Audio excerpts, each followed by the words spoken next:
the Bliss Business Podcast, the show about empathy, connection, and consciousness in business.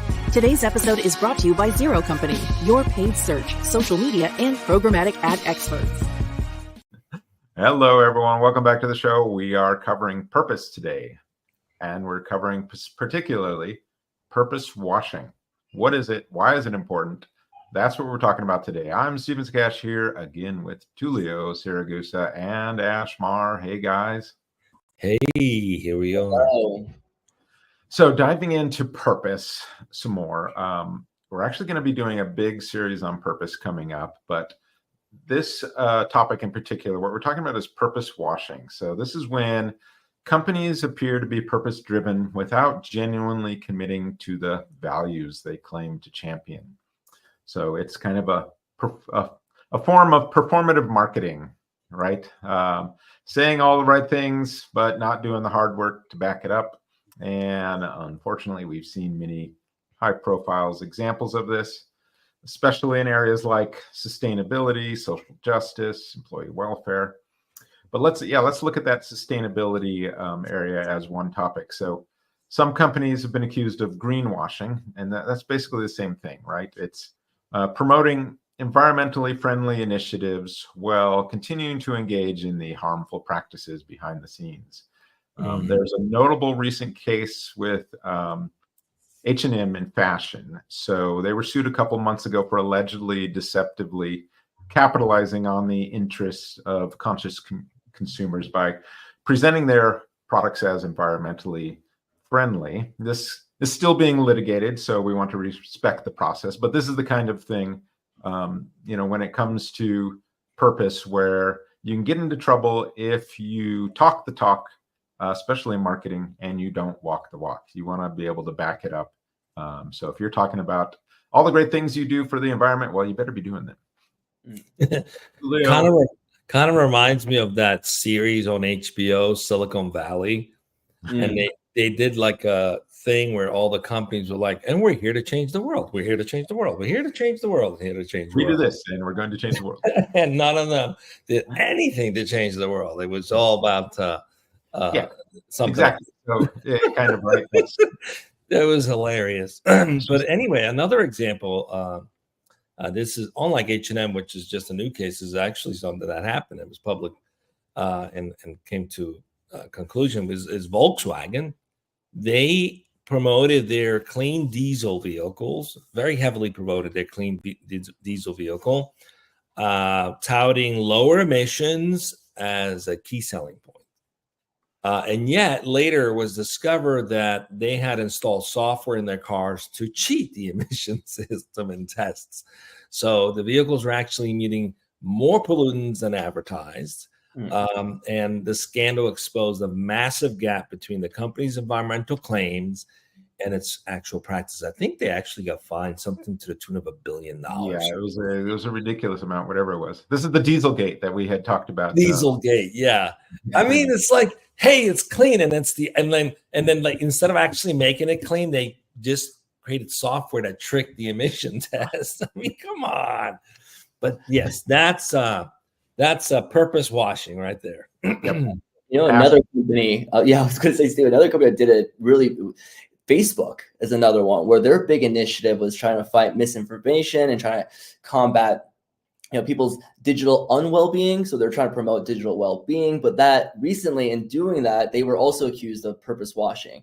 And I think with a lot of the confusion that's going on with, Twitter and all these different social platforms arguing, was Facebook accurately fighting against misinformation, or were they just using this as their purpose washing to say, hey, we actually care, but they had their own intentions? And I guess that's where the accusations are coming in. They're like, you could say that you're trying to block against misinformation, but we believe otherwise. And I think you're just saying that to tell us what we want to hear, but your actions have shown otherwise, according to some segments and groups, right? But again, that is another accusation of purpose washing. Facebook has been in the heat for that. Whatever the algorithm is on social media, they should, anytime you post misinformation and it's recognizes it misinformation, and maybe the community recognizes it, that should hurt your algorithm score. Like, you should get minus whatever, and the more you do this, eventually no one's going to hear you. because you keep posting misinformation. And I don't know why they don't do this more.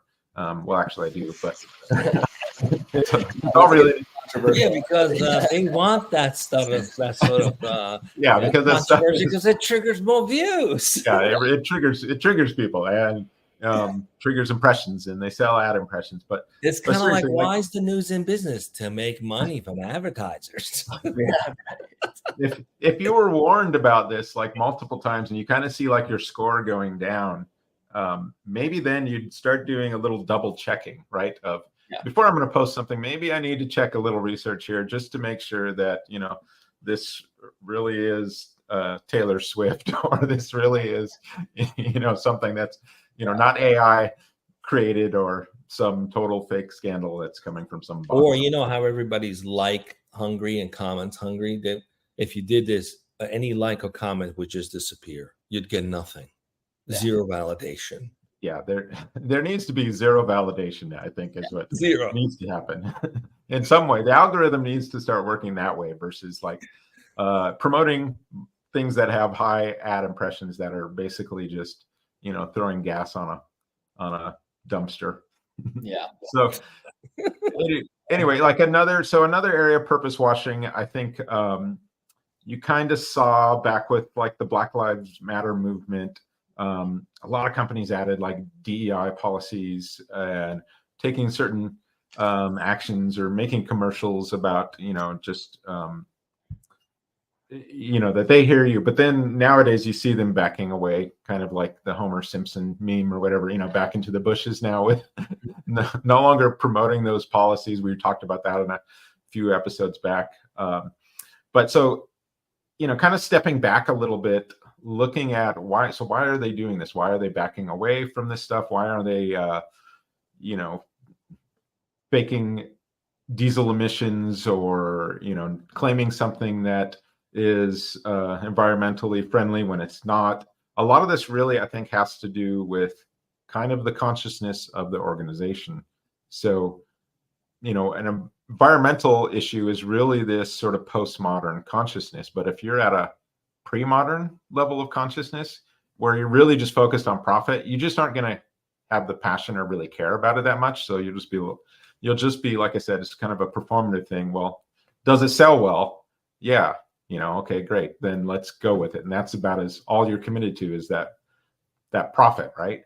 So I think this is a consciousness level issue. So why we're seeing a company like I talked about H&M getting sued is really, it's this sort of postmodern consciousness saying, hey, you're saying this stuff, but are you really backing it up, and going through point by point on different things they have concerns with. And so this is where you just have to really pay attention on where is this coming from? What is the gravity of the organization? Like, if you really are consciously involved in this cause or this purpose, you've got to make sure that you're actually involved in it, right? It's got to be part of your company. It's got to be part of your culture. It's got to be what you're about. And, making a statement about, some Black Lives Matter protest, putting an ad up, and then you come back, 4 years later and you have nothing to do with that. It really looks odd when you look at those old ads too. It's like, well, yeah, you guys did nothing. You just kind of made a statement. And why'd you do that? Is it just catering to sell more product? I don't believe you. I don't think you're authentic. So it erodes the trust, really, is what happens here. You're eroding the trust. You're damaging reputations of the company. And ultimately, this kind of stuff, it undermines the causes and the claims. So all that, the Black Lives Matter movement and stuff, some of the genuinely good causes out of that just get undermined now because you really weren't an ally for this cause. So if a business wants to genuinely make a positive impact, they kind of need to go beyond these surface level commitments and integrate purpose into their core strategies. So Tullio, let's talk a little bit. How do we spot, kind of purpose washing? Yeah, it's a little difficult, but it really comes down to what we're talking about here is are their companies listening to the stream of consciousness to leverage it to their advantage?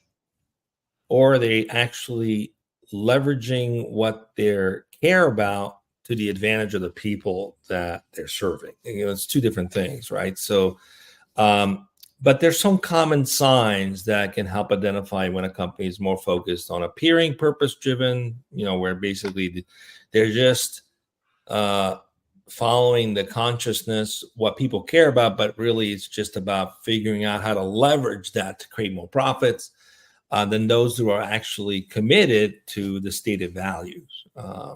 So some of the red flags to look out for. One, vague or generic purpose statements. One of the most obvious signs is like when a company's purpose statement is very broad, very generic. It feels like a marketing slogan. Rather than a specific commitment.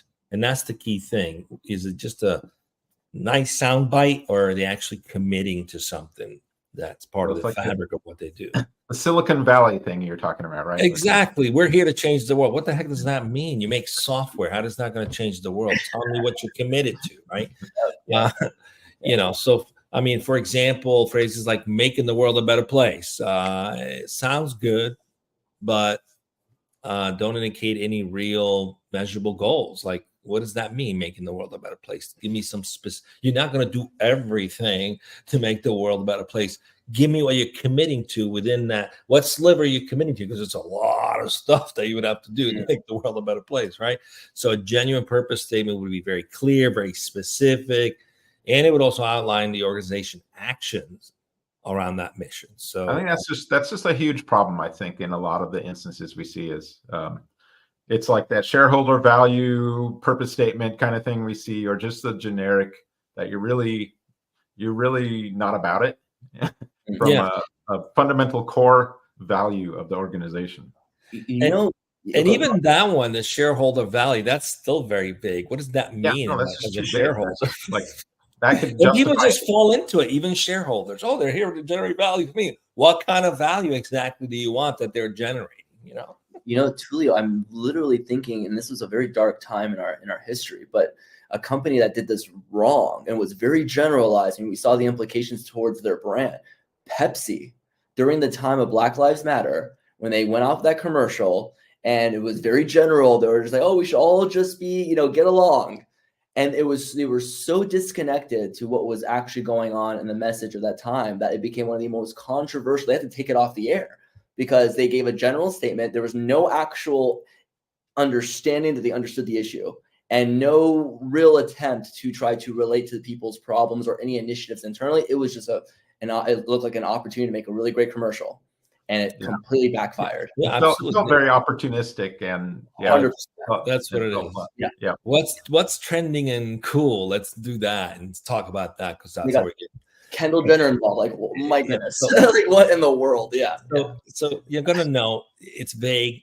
The real deal is very specific, very actionable. Like it's almost like, wow, that's all they do, but that's what you understand that they do. Then there's also another sign is no metrics to measure impact. So they haven't announced any goals or specific targets that they're trying to strive towards. Like someone's like, we want to make the world greener. So it's like, so we've committed to plant 2 million trees, some in the Amazon by this time frame. So it's like a SMART goal, right? It's measurable. So when companies don't set measurable targets or report on their progress, this is a sign of purpose washing, right? The authentic purpose-driven businesses, they establish concrete metrics, they disclose them, they talk about how they're performing against it, whether they're ahead or behind. So for instance, a company that's committed to sustainability should be very clear about their carbon footprint, their waste reduction efforts, the sustainable sourcing practices they have, and what they're going from and to, and where they are along the way, and by what date they're going to get to what they're going to get to. So those things are very important. Without any of that, it's just words.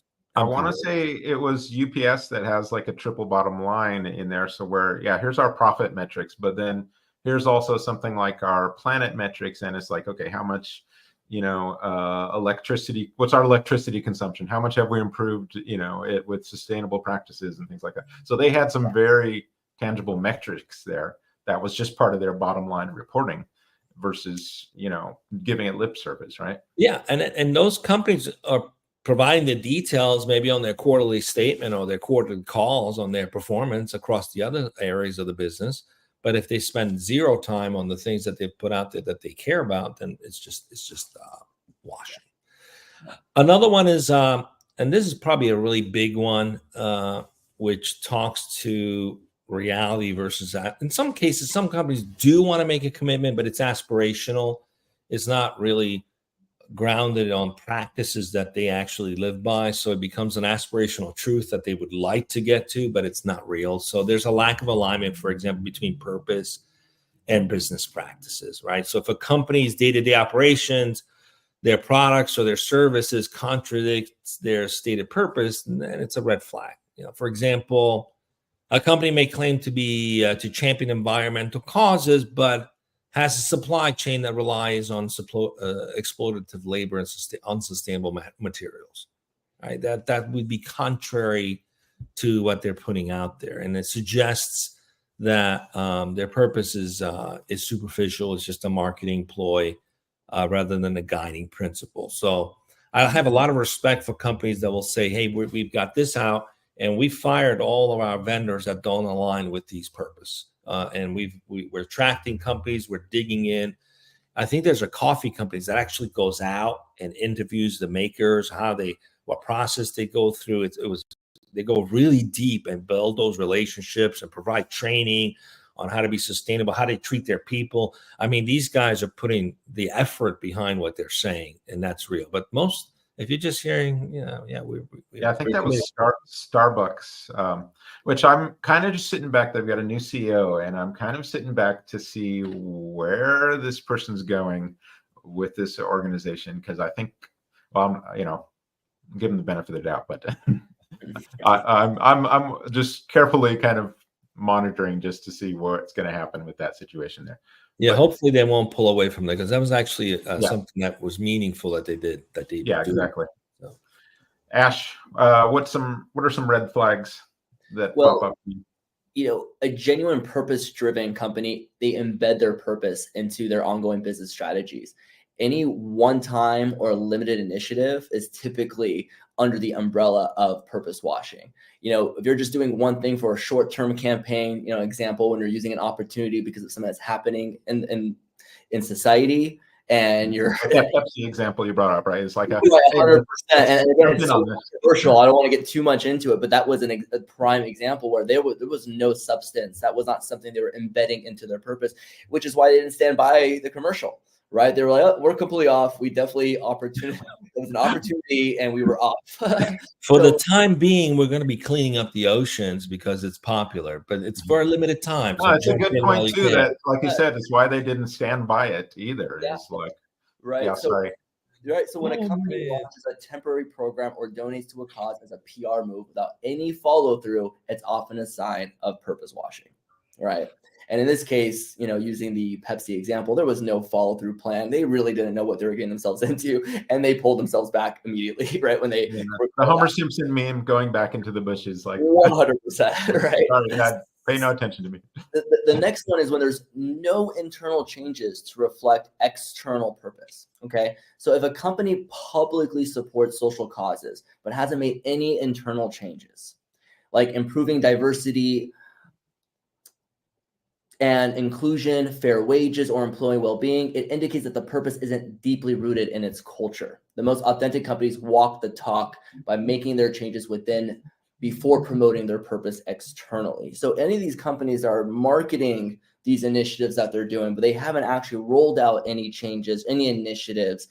And let's just say they're even talking about before even doing it, it's already purpose washing, right? Now, if they're rolling these things out and things are happening and there's improvement, and we want to share with our client base, our market, that, hey, this is initiatives that we've rolled out, and these are initiatives that we're focused on. This is now a part of our culture, our purpose, and so on. And it's things that are actionable or action has been taken. That's now you're bringing alignment, awareness of these initiatives. But if you're just talking about it and you haven't done anything about it, then you're talking the talk but not walking the walk, and that is immediately purposeful. I think it's a good point on bringing the employees, into the equation, because, if you're an employee, you got to pay attention to how it's integrated into your culture. You have a voice in this. You should have a voice in this. you certainly do. You may not think you do, but you do. But yeah, being part of that decision-making process, leadership, how is leadership viewing these things? What are the company policies? Do employees feel empowered to contribute to the company's purpose in this area? Is there some sort of way that they can, like you said, walk the walk in this regard? So looking at stakeholders, you look at the employees internally, you should know if you've got initiatives, and if not, this is a good opportunity for you to really start pushing some initiatives that you think.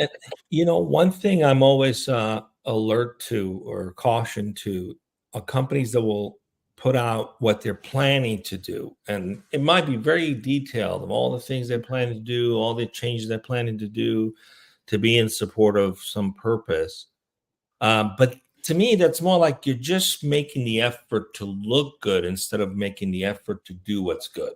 Do what's good first, quietly, and then announce all the progress you've made, because then it's a lot more believable. You've got metrics. What's the point of this is what we're going to do? It's like, show me the money. Show me where you've made the changes first that aligns with what you're planning to do. And that's also a nice way to tell. The companies that do it, they don't, puff up their chest and say, here's what we're planning to do. They go and talk about what they've done and what they're doing. Yeah, it's like, this is what we're about. And then you go to marketing and you're kind of like, hey, marketing, this is what we're about. Tell this story. So that's what I worry on the marketing side, is if it's like, hey, this is what you should be about. And they're like, tell the story, even though we're not about that. That's where you have this real purpose washing disconnect. So even when we do as an agency, we'll do these analysis with some of our clients, and we go pretty deep in identifying some of the business challenges within the organization. A lot of the recommendations we do actually talk about operational changes they need to do, realignment they need to do in order to support a strategy in the marketplace. Otherwise, it's just going to land empty.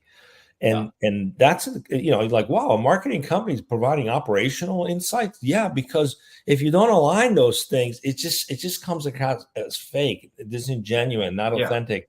So it's important that those things are aligned. It's like we're living the talk here. People will feel it. I don't know why companies think that people are dumb. People are not dumb. They get onto the stuff and figure it out. So do it right. Yeah, I think what's interesting in that process too, Liv, is like you said, it's like we're a marketing company, but we're like, hey, here's all these things, we can't do them for you because this is not our area of expertise, but we highly recommend you go and do some of these. So that's kind of, the employee stakeholder. And then for consumers, and I think this is one of the cases with H&M, is they're looking for transparency in the reporting, about stuff. It's like, okay, hey, you say you do all these things.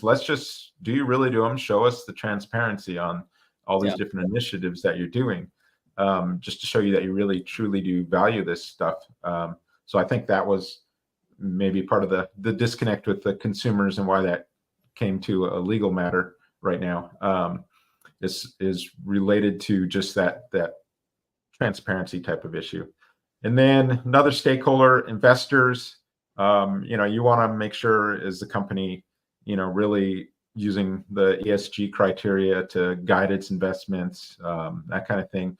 Do they prioritize long-term over short-term profits? I mean, that's always the big one. It's, if they're thinking short-term, they're willing to excuse a number of things just to get those quarterly numbers up. So pay attention to those signs with the stakeholders, and then that can help. We can all help do our part there to help companies be more accountable and support those that truly live up to it. I think also as consumers, we need to do better in our due diligence, because sometimes we're easily swooned by the nice sounding sound bites and think that makes me feel good because they're doing something good. But you can dig into, for example, Glassdoor and see what employees are saying about that company, which will tell you whether there's truth in what they're putting out in the market. There's some due diligence we could do as consumers. So we also have to be committed to wanting the truth, because a lot of times we'll just be like, it sounds good, okay, but you got to dig in a little bit to see whether in reality it's coming true. And Glassdoor tells the story about the employee, what they think of the company. And it's usually quite interesting what you discover there, whether it's what they're putting out actually matches up with the experience the employees are having or not. So little tip there on consumers trying to do their due diligence, check Glassdoor's reviews. So if we're a company, how do we maintain this authenticity in our purpose? I think this goes back to this podcast where we talk about Bliss, build love into scalable systems, where that's really just sort of an ongoing kind of mantra, for us, to where it's like, no matter what we're doing, is there an opportunity to bliss this? Is there an opportunity to build love into this particular system? And this is one of those, just as an exercise that you're just continually doing. And I think that's the kind of thing that helps you maintain that authenticity and purpose. And I think it's a big deal. Is just once you've got that purpose defined, is really kind of looking at your systems, right? Look at everything you're doing and saying, okay, how does this help us reach that purpose? And this is going to be one of those big things that it doesn't happen in a lot of companies right now, but like 10 years from now, 15, 20, certainly 100 years from now, this is where that purpose is really, like we've talked about in the past, purpose will be kind of the boss, right? That's what everyone's aligning to. That's what everyone's rowing in the same direction towards, is this purpose. And so no matter how you do your job, is there some way you can fulfill that purpose even more? And so I think the more you kind of go through this process, and this is what we talk about bliss, we just talk about blissing something, just go through it again, keep asking these questions in your systems. And that's how you get it. That's how you maintain it and improve that. Tullio, what are your thoughts here on trying to keep this maintained? There are three key things companies ought to think about doing. And I think I want to highlight something important, because a lot of businesses talk about being data-driven in their decision-making. But when you dig into that, it's like, what does that mean? What data-driven? Where's the data coming from? What's the data measuring? What data are we talking about here, right? So to be purpose-driven is a higher level, and then you can have the data that supports your purpose. So there's a lot of companies that haven't done that. And this is the key thing, is that any purpose-driven company needs to have some kind of KPI, key performance indicator, against their purpose. So, establish metrics that reflect the company's purpose, and then collect the data in support of those metrics. Are we on track? Are we off track? And whether it's, for example, reducing carbon emission, or improving employee well-being, or supporting community development. For instance, if the purpose is to enhance social impact, the KPI could be include volunteer hours. How many volunteer hours is the company giving? What percentage of profits are being donated to the social causes? And how many employees score high on the employee satisfaction related to the purpose-driven initiative? Have some key metrics that actually show that you're putting effort behind making sure that this purpose comes to life. The other thing that can be done is to really ensure that the leadership embodies the purpose. This is sometimes a big disconnect. It's like, do as I say, not as I do. Well, no, that's not the model, right? Probably where a lot of the problem comes from is a lot of times is the leadership just not connected to that or purpose. Isn't true to what they're saying. They're not authentic to it. So authenticity is key. You have to have authenticity that starts at the top. So leaders must not only talk about the company's purpose, but they need to demonstrate it. And that's through their actions and through their decisions, not just at work, but what they do with their personal lives too. You can't compartmentalize this. This has got to be who you are, right? So this is a big mistake. It's like, at work, I get to do this. And so if you're about sustainability, but then you don't practice that in your own personal life, it's kind of a disconnect. You're not being authentic to that. So leaders have a big responsibility to uphold this, right? So it could mean like choosing sustainable suppliers, investing in employee training that aligns with the purpose. or even taking a stand on social issues that reflect the company's values. When leadership, that's when it becomes genuine, is when that social issue is, this is our turf. Let's go out there and fight for our turf. Versus, just like the Pepsi thing or whatever, where it's just like, hey, we want to stand up. If you're committed to sustainability and you're a large business and your executives aren't out there lobbying for sustainability, it's just words. It's not real. Like, get out there and do something about it. Like, show that you actually are committed to this. So that's a key thing, is that the leaders have to embody this purpose. And then the other thing is to integrate the company culture into the purpose, or really integrate the purpose into the company culture. I say the other way around, because the purpose, as we just mentioned, is the driving force. That becomes the boss. So you need to integrate your culture around what the expectation of the boss is. In this case, it's the purpose. It's not an individual. So the purpose should be reflected in how employees work, in how they make decisions, and how they interact with one another as well. This means integrating this in the onboarding process all the way from the beginning, even in the interviewing process. The experience that a new potential employee is going to have should be reflected in that too. Then the onboarding process, then the development programs for the employees, and the everyday practices that run the day-to-day business. So, for example, encouraging employees to participate in purpose-related initiatives, you want to recognize those purpose-driven achievements. You want to offer incentives for employees to contribute to the purpose-aligned projects, and to help sustain a culture that is purpose-driven, where it's alive. It's not just a stated thing. So in other words, put the money where your mouth is, put some effort behind what you're saying you're going to do, and reflect it in your day-to-day operation, and even how you train your employees, and even how you encourage them, and how you measure even their performance. How much time are they devoting to volunteering towards this purpose or cause? Like, give them some time, maybe a percentage of their work hours that they can do this, and then have some requirements as we want the employees to go do something. You can't force people, but if you make it so it's like really an important aspect of being here, then it becomes the fabric of everyone involved. And that's a key thing to this as well.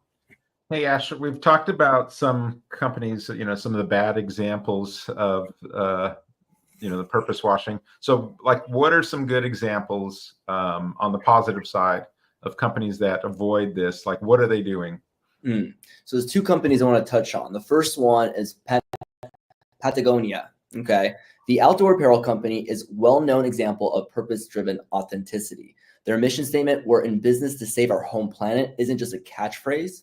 It's reflected in everything from the materials they use, like recycled fabrics and organic cotton, to the activism against environmental destruction. And I know Patagonia is big on these initiatives. So they actually create content around it. They're continually one of the examples we bring up of, just because, really it's hard to find like truly living by it companies, but they're one it's so ingrained into everything they do. There is sort of this next level consciousness.